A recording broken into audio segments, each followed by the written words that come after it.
तुम्ही खाल्ल्यात का या तुरीच्या घुगऱ्या? आमच्या लहानपणी आमची आजी आणि आई बनवायच्या आणि अतिशय चविष्ट लागायच्या.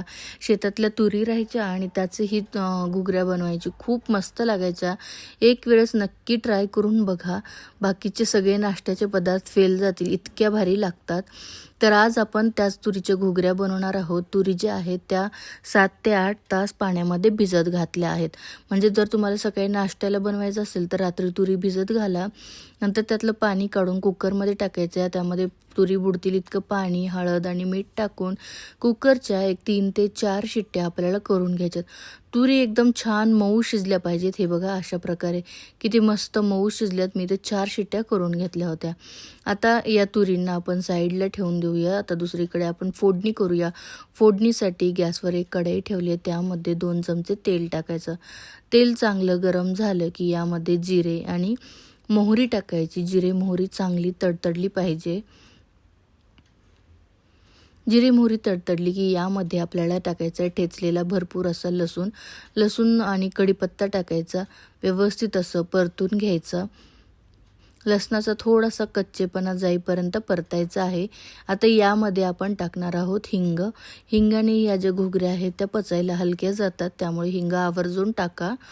नंतर भरपूर असा कांदा टाकलेला आहे बारीक कापलेला आणि त्याला पण रंग बदलेपर्यंत आणि छान मऊ होईपर्यंत शिजवून घ्यायचे. इथं बघू शकताय कांद्याचा रंग बदललाय, चांगला परतला गेलाय. आता एक टोमॅटो बारीक कापून टाकलाय, तो पण यामध्ये टाकायचा आणि नंतर मऊ होईपर्यंत शिजवून घ्यायचं. आता बेसिक मसाले टाकायचे. त्यामध्ये लाल तिखट, हळद, थोडासा गरम मसाला, धने जिरे पावडर, चवीपुरतं मीठ आपण तुरी शिजवते वेळेस पण टाकले, त्यामुळे थोडं बेतानीच टाका. आता हे परतून घ्यायचं. व्यवस्थित मिक्स करून घेतलं की ज्या शिजवलेल्या तुरी आहेत त्या टाकायच्या. आता यामध्ये बिलकुल पाणी राहिलं नव्हतं. जर पाणी असेल तरीसुद्धा ते तुम्ही पाणी इथं वापरू शकता. मी तुरी जेव्हा शिजवून घेतलं त्यामध्ये बिलकुलच पाणी राहिलं नव्हतं. तर आता सगळं व्यवस्थित असं मिक्स करून घ्यायचं आहे. बघू शकताय, बघूनच अगदी तोंडाला पाणी सुटेल इतका चविष्ट बनवून तयार होतात. आता तुरी ऑलरेडी शिजलेल्या आहेत, पण आपल्याला 1-2 मिनटं वाफ काढायची आहे, म्हणजे मसाले छान त्याला मिक्स होतील. बारीक कापलेली कोथिंबीर टाकली आणि परत एकदा व्यवस्थित असं मिक्स करून घ्यायचं. गरमागरम या तुरीच्या घुगऱ्या तुम्ही नक्की ट्राय करा. वरून थोडासा लिंबू पिळायचा किंवा तुम्ही दहीसोबत सुद्धा खाऊ शकता.